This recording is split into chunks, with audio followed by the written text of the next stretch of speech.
Hello and welcome to Ula Tea Leaf Readings. My name is Lenor and tonight I'm going to be reading your tea leaves. This is a horoscope for Aquarius. If Aquarius is your solar, lunar, ascendant / rising sign, then this is a message for you. Okay, let's get started.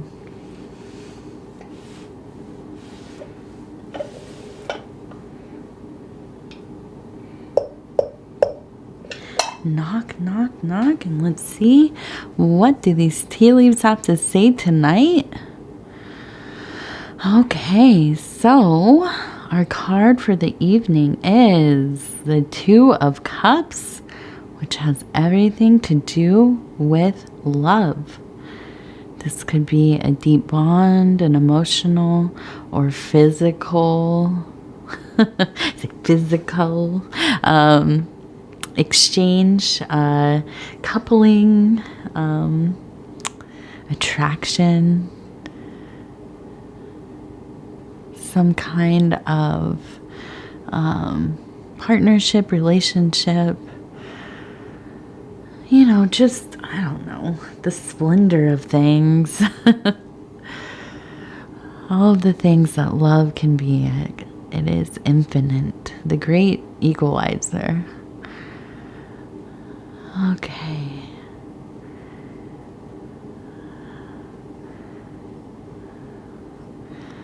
So, I'm loving this formation here. On every side, it's giving us something different. So I'm going to go ahead. I want to start with this one. On this side, it looks like somebody is kind of riding the beast. Maybe some kind of bull. Okay, we have the bull and then we have a person on top. And then it kind of also feels like it's revving up, and it kind of looks like a cat too. I'm not gonna lie, but I would not suggest riding on cats. So I would say that this is that kind of bull energy. And I feel like there has been there's been some hard stuff going on in your life. There's some hard energies in some of the other readings, but I think that I am a true believer, and maybe this is just how I cope with my own self-mythology, the things that have gone on in my life. But I do believe that those of us who have been through some things, who have endured some real deep pain, had some devastation in our lives, we have kind of been broken open to the universe. We have the capacity to love so deeply, to connect to other people with such empathy, such compassion. You really, of course there are people who have gone through things, they're kind of sickened by it, and they continue the cycles of abuse and pain and treachery and things. But there are a lot of people who suffer, and because they know what it is to go through things that are unspeakable, that are so difficult, they do everything in their power to keep others from being hurt in those ways, from others from suffering, being kind, being helpful, being of service, being a protector, an advocate.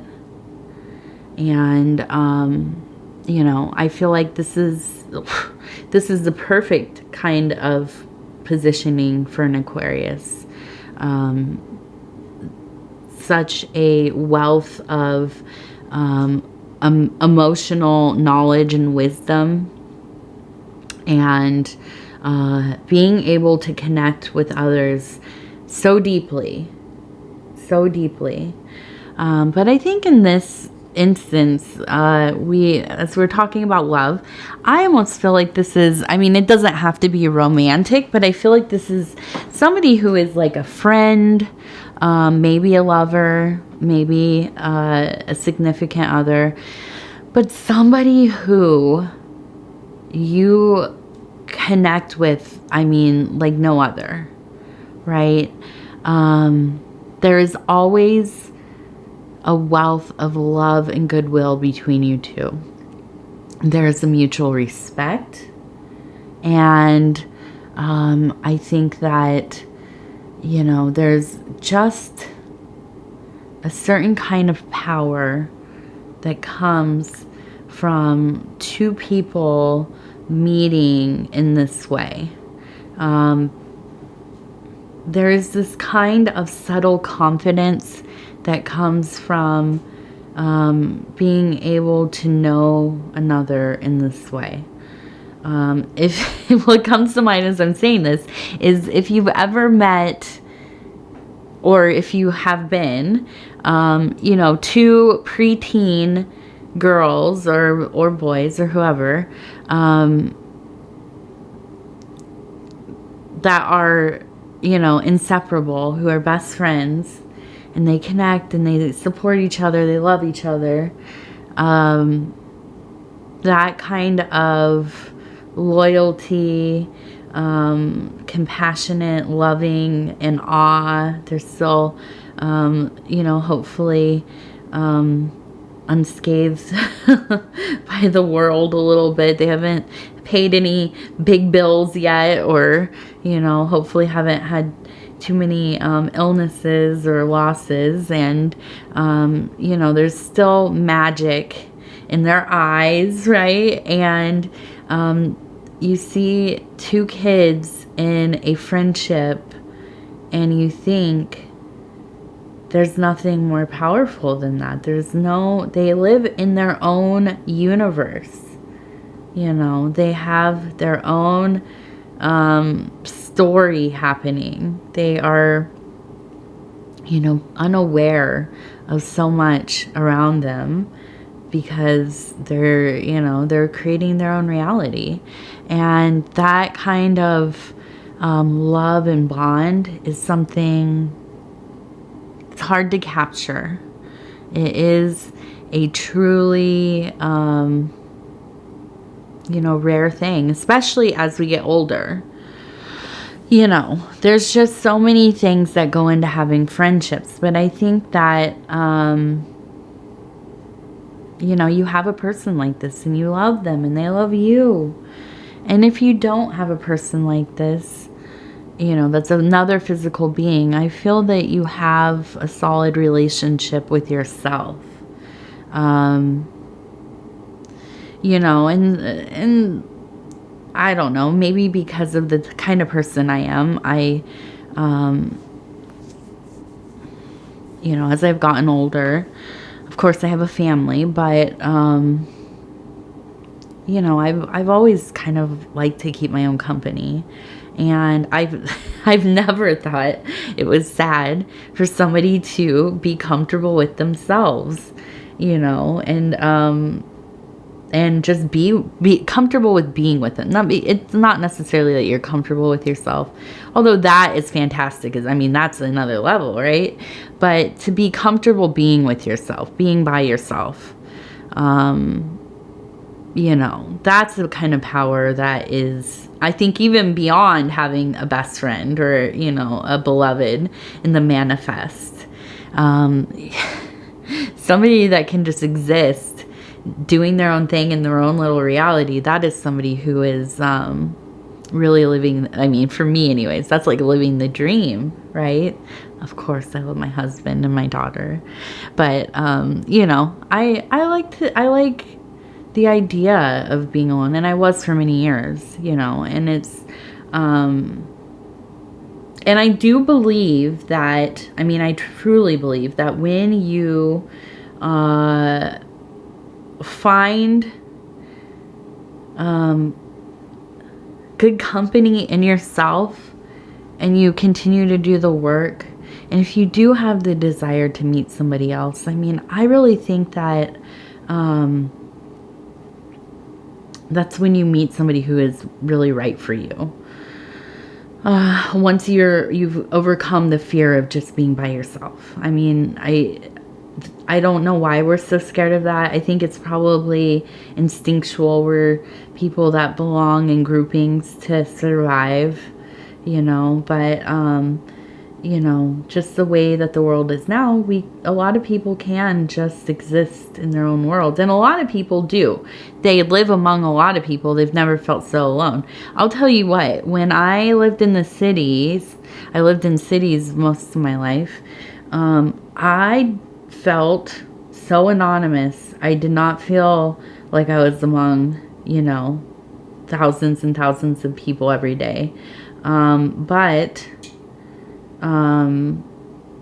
even being way more rural, I feel so much more seen, and I interact with way more people directly, and you know, it's interesting how that happens. So anyways, you know, I think that you're in a place of power here. So if it is that you have somebody you're very close to or not, if that somebody is you, wonderful as well. They are both wonderful places to be. And it's less about, it's about the love. It's about it's about that power that comes from that kind of love. A solid, enduring, I won't say unconditional, but it, you know, almost, nearly, right? So let's see, we turn this and we have, now this one, it looks like a goose to me. Okay, so this is kind of a mother energy, definitely.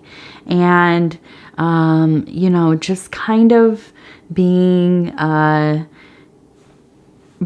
kind of matriarch in some ways of your life, or, you know, the patriarch as well. You can be. But I do think that you are in a place of leadership in your little collective, in your family, in your friends group, maybe where you work. You are kind of that paternal, maternal energy that people kind of seek advice and feel comfortable with you. You are not, you know, overly, I don't think you're pushy with anything about you. I think you just kind of exist in a natural way, and people are drawn to that. You are a deeply emotional and wise person, and people are drawn to that. Now, if somebody messes with your loved ones, the people that you care for, you know, you're going to come at them like a like a goose would, right? If you've never been too close to a goose, you don't know what I'm talking about, you can go and look up some videos of, just look up goose attacks and you will see what I'm talking about. And then we turn it this way and we see that we have a person who is sitting. They are in a very kind of contemplative state. I feel like there's a lot of peace here, a lot of wholeness. I think that this little cycle that we're going through right now, there is a lot of healing happening.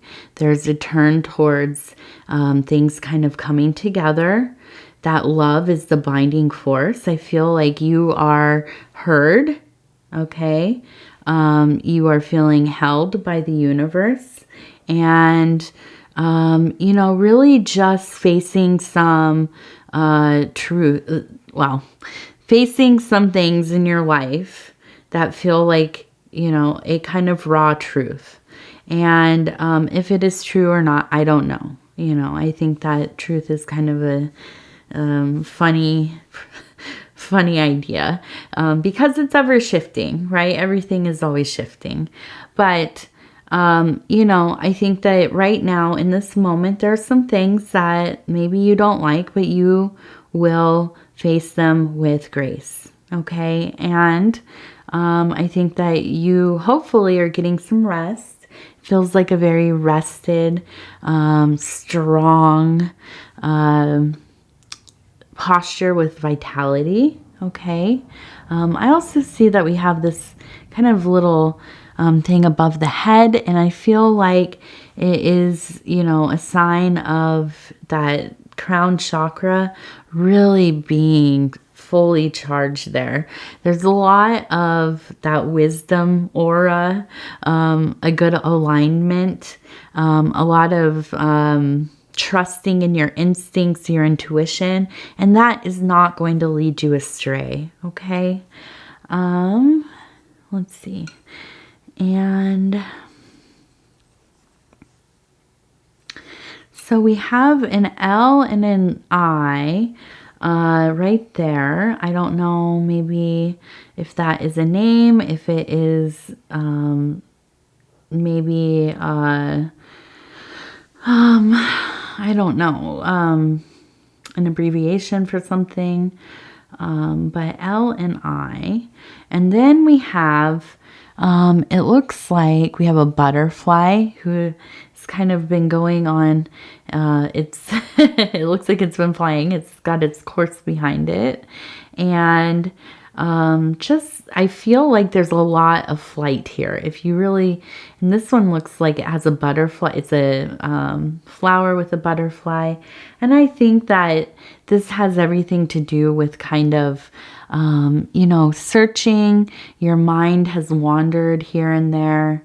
You are stopping for kind of those, you know, emotional pollens, those potent little dips of pollen, and really finding good sources of vitality through searching through your mind, maybe through meditation, active imagination, vision work.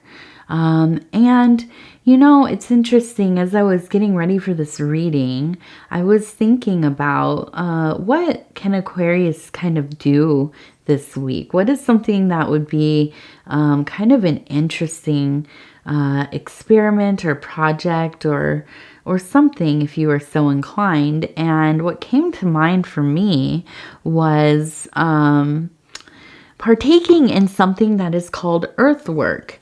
And this is, I mean, this can be large scale. And you think of something like the Nazca lines. These are symbols that are, I don't even know how they put them in. I don't know if it's stones or if they're kind of dug into the ground, but they can only be seen from an aerial vantage point. And I think what they believe is that these are walking lines or memory lines. And so these are kind of, they maybe were not meant to be seen from the sky, but because we have planes and helicopters and things, we can see them from there. But these kinds of earthen works were often walked. And, you know, songs and stories were told from oral tradition. These are from times of tribes that, anyways, it's thought that they were, you know, based on oral traditions. And so they would walk the lines and they would kind of partake in like a, you know, remembering of their knowledge and likely rites of passage and things like that. So this is a example of a large scale earthen work. Also things like mounds, they're all over North America, all over the world really. But you can also, I mean, you can do them anywhere. You can make your own, as long as, and let me say, as long as you are not disturbing like a park or, you know, a waterway, or a big one, I guess, that we're not supposed to do is like rock stacking in waterways. And But, you know, in your own backyard, or even in a pot, you know, one thing that I think is interesting is the kind of fairy gardens people make. This is kind of, you know, it's more of a mixed media, but it does involve earthen work. And so I think it's maybe an interesting idea to find some kind of you know, something that you'd like to do. Maybe arrange some things in your garden or your backyard, on your patio, or in your home if you have room for maybe a little pot or something. Put some dirt in there and maybe some other natural materials, and just kind of work it into something. It doesn't matter what it is. It doesn't have to look like anything. Just get your hands in there. You know, experiment with these different materials and elements. See what happens when you know, work with a little bit of mud and let it dry, or you know, adding adding some sand into the dirt and seeing how you can form it with that. And so I think that these can be very meditative. And I have been thinking about this too. My daughter loves to play with sand. She has that kinetic sand, and we like to play out in outside as well with the dirt and the, you know, all that kind of mud pies and things. But it's very meditative. It is, you know, it recharges us when we get in there and touch the earth, touch the water and the, you know, different things that are growing and so on. So maybe something to think about if you have the time and the will. All right, let's see. I wanted to look at, now we're going back to this one. We have a bird. It looks like a blue jay to me. And then it is kind of chest to chest with a snail. Okay, so to me, this feels like the meeting of a very creative mind, a dreamer of sorts, and this kind of slower, steady energy. Okay, and kind of thinking, how do you put those two together, right? How do those two kind of how do they meet, and how do they mix together? How do they complement each other? That might be something to think about. You know, how could you make use of that wild imagination, but the slow and steadiness of contemplation, right? All right, let's see.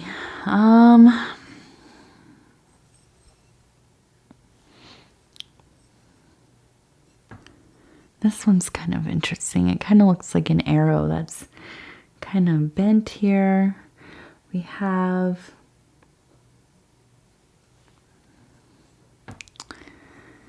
you know, and as I'm looking at this one, it just really, it speaks to me as kind of, well, and we have a tree here that's kind of on a ledge, and we have an arrow.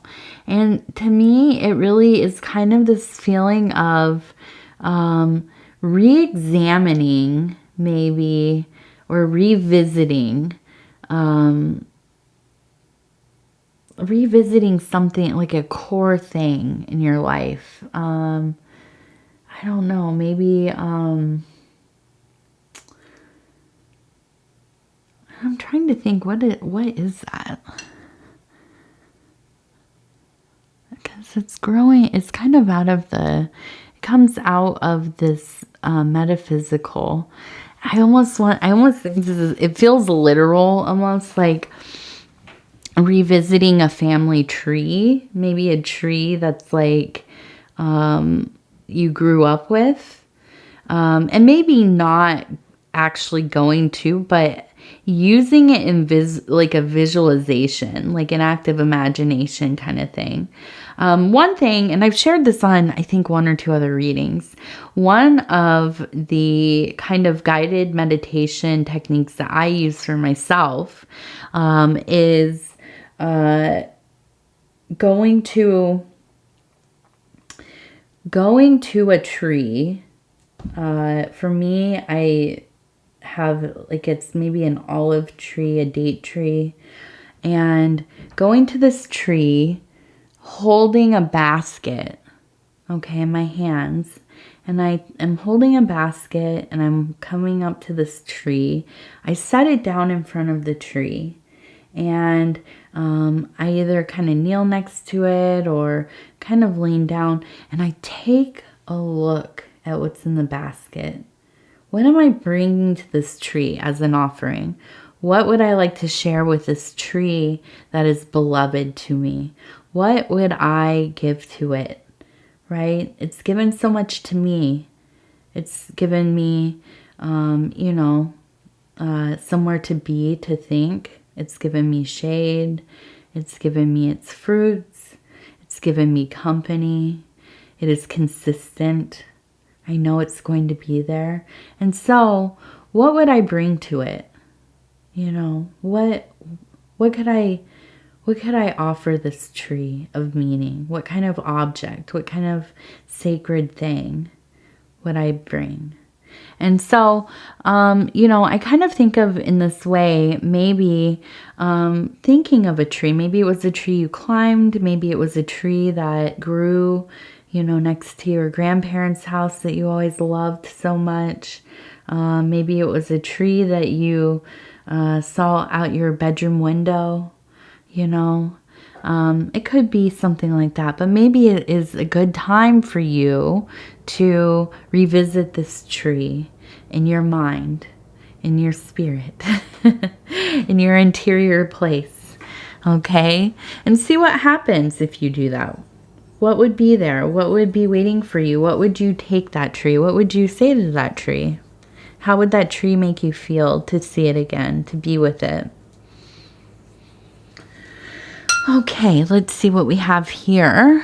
And not a lot, but we have 2 steady points right across from each other on either side. And this feels like, there's just a lot of balance right now. I feel like you are in a very kind of, you're feeling firmly planted on the ground. The power's coming back to you. There is that love, and that eases everything, okay? And so, I have to say I'm happy that this is a reading we're having this week for Aquarius. And let's see, we have the Water Blessings affirmation cards. And we're just going to go ahead and look at that real quick before we finish up. And so I'm just going to kind of go through here. I just kind of stop where it feels right.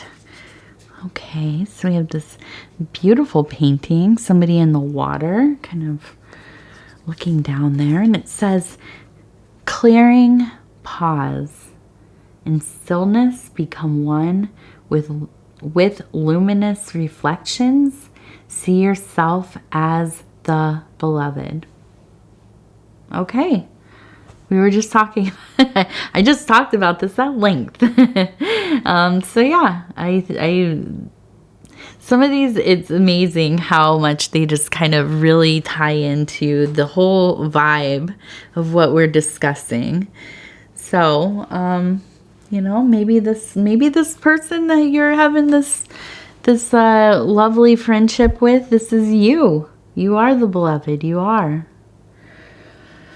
All right, Aquarius, I thank you. I thank you so much for spending this time with me. It's Friday night, and I'm excited to go pet the cat and hang out with my husband for a little bit and go to bed pretty soon. And so I'm gonna say thank you again. And if you want to like the video, that's always so helpful. If you haven't subscribed yet, please think about doing so. You can hit that little bell. It'll let you know when the next readings are coming out. between now and the next Aquarius, you can watch your other placements, your solar, lunar, ascendant / rising, Venus, and do some cross-watching for the people you like in your life. See what's going on in their horoscopes. Other than that, if you want to leave a comment, please do. I read all of them. They mean so much to me. Sometimes it takes me a day or two to get back to you, just because I do reply back to all of them, and life's busy for all of us, isn't it? So, thank you, and I love you so much. We will talk again in just a few days.